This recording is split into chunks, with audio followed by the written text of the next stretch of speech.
په غونډه زنا خالونه درې دي زار شمه وړې محبوبي شونډې دي سرې دي زار شمه وړې ستا چې په مخ باندې خالونه قدرتي پراته دي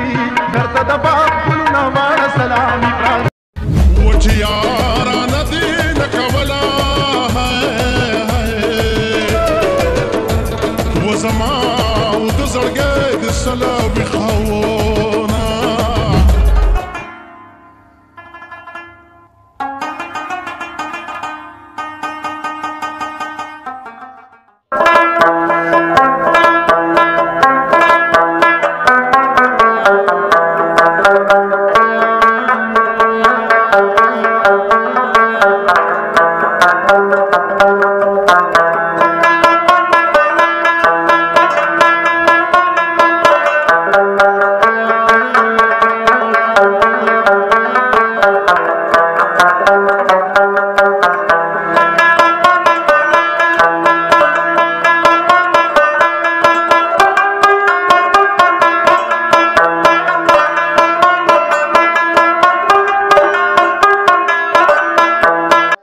چې ته مې دروند نه کې نو نور څوک دي زما د کلي او د کور څوک دي ګریوان مې پرېږده ته خبره واوره یا زوروره ستا د زور څوک دي اواز یې راکړه خو شکمن غوندې شه غلی یې وویل دا خو نور څوک دي او خدایه یاران د سید زر مه اخلې زمونږ د ژوند د ټنګ ټکور څوک دي السلام علیکم ګرانو قدردانو ملګرو د پروګرام مرکه سره زه یم وحید یوسفزی څنګه چې تاسو ته معلومه ده چې مونږه د پښتنو هنرمندانو اداکارانو شاعرانو پوهانو او ادیبانو سره وخت په وخت مونږه مرکې راوړو او هغې مونږه تاسو سره مخامخ کوو په دې کې زیات تر هغه خلک مونږه د دې شیشې تر مخې راوړو او راولو چا چې د دې ژبې لپاره ډېر لوی کار کړی دی او خپل ټول ژوند یې چې کوم دی وقف کړی دی شواخون یې کړی دی خپل ژبې لپاره تر ما کما پورې ګرځېدلي دي هغه ملګري پکې هم مونږه مخې ته راوستي دي هغه مشران او پوهان هم چا چې د دې ژبې لپاره جیلونه خوړلي دي جیلونه یې تیر کړي دي د خپلو بچو نه یې لرې ژوند کړی دی او د دې ژبې د دروند سهار دپاره خپله دغه مبارزه کړې ده او نن چې دا مونږه پښتو دوه ټکي د یو بل سره وایو مونږ چې دا یو بل پښتانه یو بل پیژنو د پښتو ژبې په برکت یې پیژنو خو د دغې ژبې په شا چې کومه مبارزه ده نو هغه د دغه هنرمندانو د دغه اداکارانو د دغه شاعرانو هغه نه هېرېدونکې مبارزه او نه هېرېدونکې ستړي دي چې مونږ نن د یو بل سره دغه ژبه ویلی شو دغه ژبه ستایلی شو دغه خلکو په هغه وخت کې مبارزې کړي دي په کوم وخت کې چې دا ژبه دوزخي ژبه ګڼل کېده د غمازانو دغه غمازیه چې کوم دی نو هغه غندلې ده او خپلې ژبه یې جنتي کړې ده او نن دا دی مونږ په خپلو کې پښتانه ناست یو که مونږ پښتانه یو بل پیژنو نو دا د دغه مشرانو برکت دی نننۍ مرکه کې زموږ سره یو داسې شخصیت دی موجود دی چا چې د دې ژبې لپاره یو ډېره ستړې کړې ده او دا د سټیج د ریډیو د ټلویزیون هغه مست आवाज او مست وجود دی چې تاسو به همیشه د په ډېر په خندا پیشانې سره لیدلی په مسکا سره به مو لیدلی او ډېر په جوبن کې به تاسو لیدلی نن د ښاغلي جلیل شبنم سره د هغې په بیټک کې ناست شو نن به د هغې سره د هغې د ژوند دغه ستړی اورو د هغې د ژوند دغه مبارزه به اورو چې دوی په خپل ژوند کې د خپل ژبې لپاره څه کړي دي د دوی په ژوند کې څه دغسې کړمې راغلي دي د دوی په ژوند کې څه داسې خبرې راغلي دي چې د هغې باوجود هم دي خپل دغه منډه او دغه ستړي نه ده پرېښې او د خپلې ژبې لپاره یې وخت ورکړی دی نو راځئ زه مو ترمنځ نور حایل کېږم نه د ښاغلي جلیل شبنم صاحب سره خبرې کوو السلام علیکم وعلیکم السلام وحید یوسفزي صاحب تاسو ته تاسو ټول ټیم ته زه په خیر حالې ویم او الله مو عزتمن که تاسو دلته رالی او زموږ تپوس مو وکړو، نو دا مو غټه د خوشحالۍ خبره ده. او پښتو باندې مونږ ویاړ کوو، مونږ به فخر کوو، دا زمونږ زبان دی، زمونږ دا به زمونږ خپل یو ثقافت دی. او څه چې په پښتو کې دي نو دا ډېر په نورو ژبو کې ډېر کم دي. نو په دې باندې مونږ فخر کوو. او بیا چې ستاسو غوندې داسې یو خلک وي، ملګري وي چې هغې زمونږ دا کم کار چې دی، کم چې مونږ کړی دی یا زمونږ ملګرو کړی یا مونږ کړی دی، هغه زمونږ د کتونکو ته خبره چې مخکې کوي هغې ته یې په ګوته کوي. هغوی خو هسې هم خیر هغوی ته پته ده، هغوی خو هر څه هوښیار پښتانه هوښیار خلک دي، پوهه خلک دي. خو بیا هم ستاسو یو جهان مننه، تاسو دومره رالی، تاسو دومره زمونږ د خبرې اترې زمونږ د ملګرو ته خبر ده چې هغوی واوري. ډېره مننه ستاسو کوو چې جلیل شبنم صاحب زما د ملګري په لاره ماته ویل چې یاره جلیل شبنم صاحب خو ډېر پخوانی سړی دی، اوس په ضعیف به یو دی چې به مونږ لارې ته څنګه راوځي که نه، کوڅې ته به څنګه راوځي. او چې ویلي دی نو بیا وایي چې یاره جلیل شبنم صاحب خو مونږ زاړه شو، هغه چې لا ځوان دی. د دغه ځوانۍ راز څه دی؟ نوره مرکه مخکې شروع کړو. نو په هر حال باندې چا د بدې سوچ مه کوه، په معاشره کې ښه خبره خوروه، د الله د مخلوق قدر کوه، او زیاتر د نشو نه د دې شیونو نه ځان بچ ساتل پکار دي. نو ما خپل بس د الله چې څه حقوق دی، هغې څه عبادت دی، هغه کول پکار دي. نو انسان نه خرابېږي، دی که د 100 کالو هم شي که نه، خو چې د ده ارادې ځواني، د جذبې ځواني، د ده نیت صحیح وي او دی صفا سوتره وي او دی د چا د بدې سوچ نه کوي. حسد چې دی، حسد انسان خرابوي که نه. بل انسان ته خبر ده چې هغه ته په کویه کنستل دی، هغه خبره چې دغه خبرې سړی خرابوي، نیستي سړی خرابوي. لکه انسان کېږي شکر دی نو زمونږ په لږه باندې هم کار کېږي نو مونږ ډېر د چا دغه ته هم نه کړېږو که نه. څوک د چا انسان زیاتر په دې هم خرابېږي چې مثال چې به یې وایي د سبزي صاحب سره ګاډی دی او دا دی او ما سره نشته او د دوی بنګله ده او زما سره نشته. نو الله وایي چې که تا د بل انسان په مال حال باندې شکر وایستو نو زه به د هغه نه تاله ډېر درکړم. نو دغه شیونه همیشه تاسو شکر ایسته؟ بالکل شکر مې ایستلی. بل زه د چا مال حال هېڅ هم د چا لکه نه کړېږم. ما ته الله تعالی هر څه راکړي دي، په دې باندې شکر دی. نو داسې څه خبره نشته چې په هغې باندې انسان لکه دغه شي که نه. صحیح. نو د دې سره ډېره ښکلې خبره مخې ته راغله، ډېر ښکلې پوینټ مخې ته راغی. او دغه مونږ ته خدای هم وایي چې یاره ما چې له څه درکړي دي په هغې باندې شکر وباسه. نو شکر چې کوم دی په هر حال کې ایستل پکار دي. نو دغه شان بوډاګان ځوانان به بیا مخې ته راځي. جلیل شبنم صاحب مختصر تعارف زموږ د کتونکو سره وکړئ چې چېرته کې پیدا شوې، ابتدایي تعلیم مو څومره وکړه، بیا مو تعلیم څومره پورې سرته ورسو، دا را سره ځان معرفي کړئ په دې حواله. یاره جي که پیدایش خو زما دلته کې د نوښار سره مارکي شریف نه بره په لوسیو ته وایي. نو بس پیدایش خو بس دلته شوی دی، خو سن نه دی معلوم، ځکه چې هغه وخت کې چا دغه چا داسې لیکل را لیکل نه تپوس وروسته کوم. نو بیا لکه پخوا مونږ لاړو والد صاحب سره سوات ته، که زمونږ د علاقې داسې دیهات غلطي و وخت کې که نه. اوس خو د الله فضل لکه ټول پاکستان ډېر ښه دغه دی. نو بیا هلته مونږ په سوات کې و، کابل کې مونږ والد صاحب تجارت کولو، د دې ونو بوټو د څاروو دغه بس خو لګیا وخت کې هغه خپل دغې بغې منډې ترډې کولې که نه. نو بس هغه زندګي تېره ده. تعلیم مو کته موږ څه دومره زیات نه دی کړی، دغه څه 5 شپږم اومه پورې دغه تعلیم هغه وخت کې شوی و. زموږ شوق نه و، بل موږ ته دا پته نه وه چې مثال دا چې کېنه زه به یا دا فیلډ ته، ځکه په کورنۍ کې څوک بل څوک نه و. نو او بل هغه وخت کې دې دغه ته به خلکو ډېر داسې په ښه نظر نه کاته که نه. خو څوک به رامله نو هغوی مشرانو ته بیره ستا زوی یا ستا ورور یا خو هلکه اوس داسې شو یا هغسې شو که نه. نو په دې وجه باندې زموږ ذهن کې دا خبر نه وي چې کنه دا به مونږ به یا په چېرته کې نه فن به کوو او یا به دا که زه مونږ خدا چې بس دا د الله تعالی نه سم مقرر وي او د انسان سره خو شوق مې و د وړوکوالي نه. لکه هلته کې تاسو پلار سره به چې کوم دی لاس کو په کار کې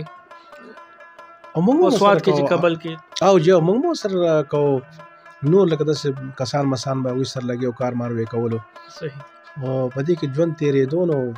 بیا تقریبا زه کلي ته رالم 85-84 کې بیا لکه واده پکې وشو. خو شوق زما د ډېر وخت نه کا وخت کې ریډیو و جی سنور څه داسې زیرې نه وې که نه صحیح نو ما له والد صاحب ریډیو اخیسته لکه ماشوم وم نو ریډیو به ما اورېده وخت کې د خیال صاحب ګلنار بیګم بیبي او دا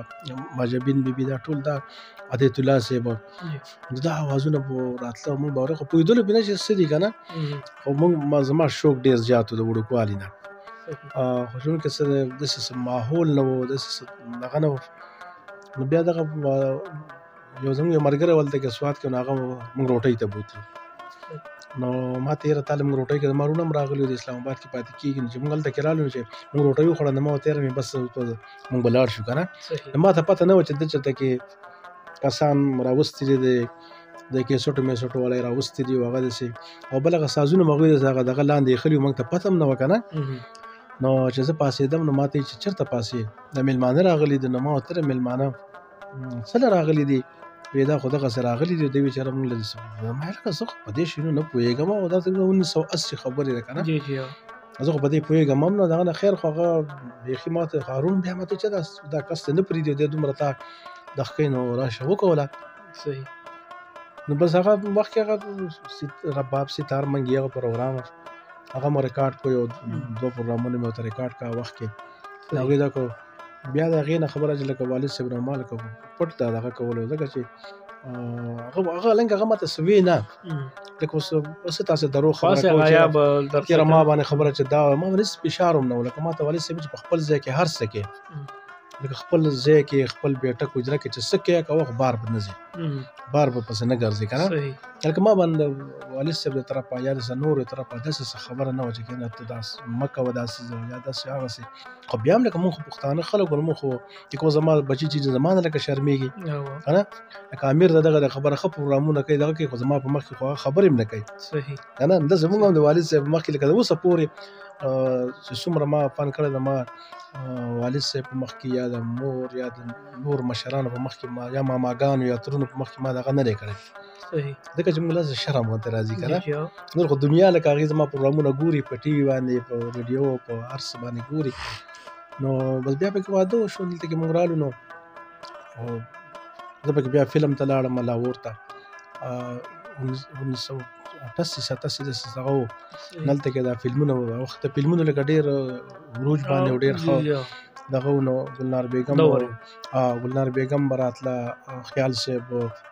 نویدا خان یو هغه وخت یو سینګر و د ریډیو کې مې یو ګانه دوه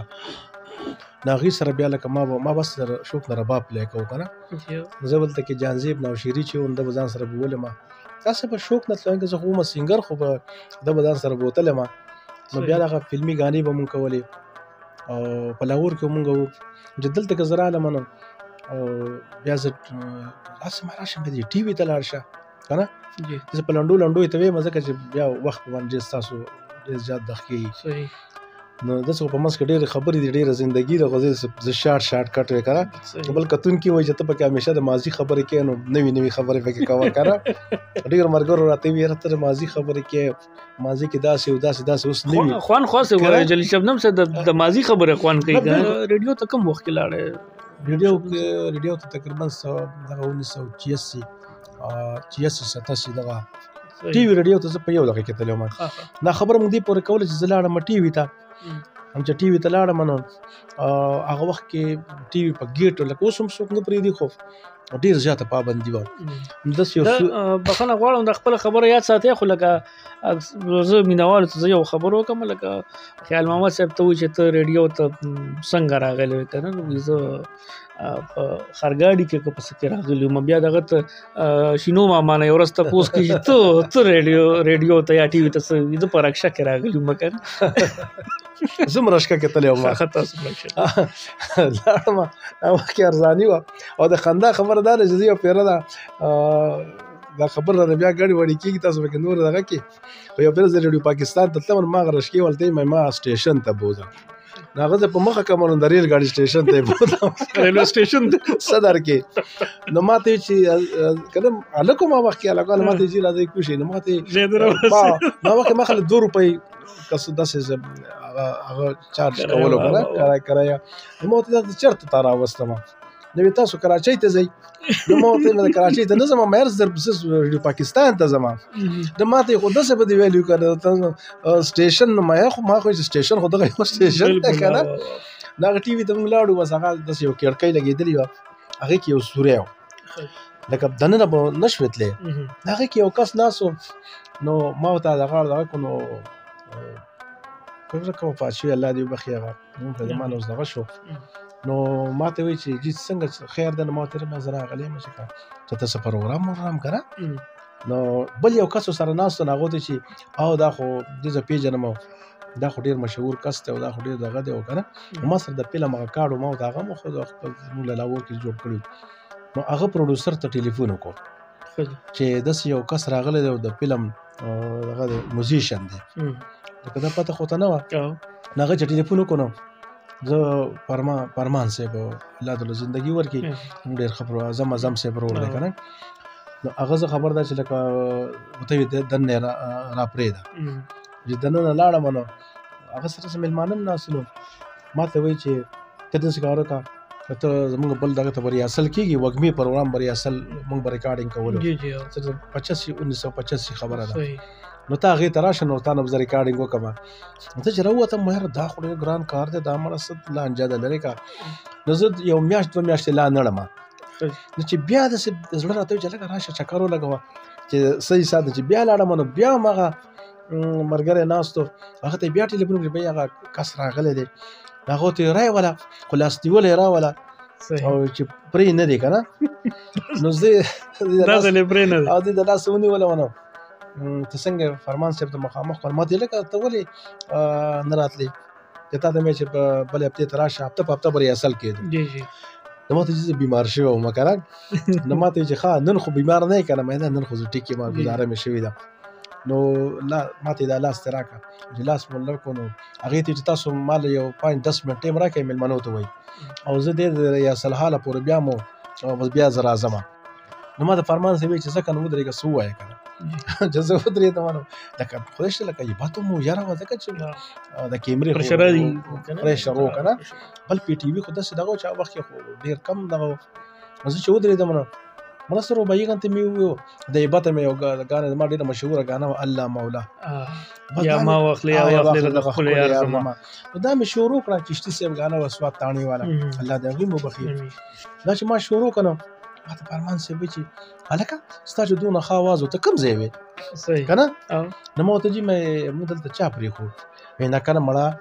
دا خو ستا ځای دی ته ولې نه راتلې وایي چې اوس په دا همدا ګانه به ریکارډ کې همدا به ریکارډ کې او بس بل دغه به نه کې که نه بس زه ودرېدم ما ته بس ریاسل نو هغه وخت موږ 6 ورځې ریاسل به کوو یوې ګانې ته موږ ریاسل کوو که نه تقریبا تلو راتلو به او یوه ګانه به په هغې باندې به 6 ورځې زموږ ریاسل یې کېدې او هلکه ګانه به زموږ خپله ګانه به موږ ته به یاد هم خو چونکې هغه وخت کې رولز داسې وو د پی ټي وي دغه هغه وخت کې دغه داسې وو چې دا دغه به نښ کېدو که نه هغه موږ چې لایو پروګرام به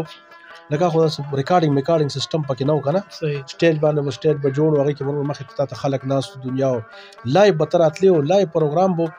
نو هغې کې د گنجایش د خطا د ریټیک د خطا کېدو خو څه گنجایش هغې کړو و نه نو هغه ریکارډینګ ما وکړو هغه وخت کې موږ ریکارډ کړو دا جهانګیر چې و ده به هغه کانفرنس کولو هغه چې موږ ریکارډ کړو بس په بل هفته کې بیا خبر ده چې زما دلته کې نوښار کې دوکان و نو زه چې زه سوات ته لاړم چکر چې رالم نو ما ته کسان ویل چې لکه د ټي وي والا درپسې راغلي وو او وایي چې بی سبا فاینل دی ریاسل دی او ده ته وایي چې ګورئ ځان راورسوي نو بس ما ورته ویل میخه نو ستره غرمه وه یار او زه دوکان مې بند کړو ما د کیسټو دوکان و نو هغه مې بند کړو او دې روډ ته راووتم څنګه پېښور ته لاړم او ډایرکټ ټي وي ته لاړم نو فرمان صاحب ته مې ویله څنګه چلې موږ تا پسې د خدای نېکبخته وي زړه شین شو ته وایې خبر ده چې بس راځې نه ما ته زه خو سوات ته تللی یم ښه وایي شه په سبا ګوره فاینل ریاسل دی او چې ګوره حساب دی ما یې ښه جي زه به راشم بس چې لاړم نه بیا هغه ګانې مې یخري په غونډه زنه خالونه درې دي که نه هغه مې بیا ریکارډ کړه مړه هغې نه بس دغه سټارټ شو بیا ریډیو والا راپسې خبر کانټریکټ راواستولو نو بیا په هغه وخت زه کلي کې پاتې کېدم د بره مارکېټ شریف نه بره پلوسۍ کې نو هلته خو هغه وخت کې څه داسې سیسټم نه نو په ډاک به دا خطونه متونه راتلل نو کانټریکټ چې ما ته میلاو شو نو زه چې راتلم ما کانټریکټ زما نه په لار باندې ورک شو که نه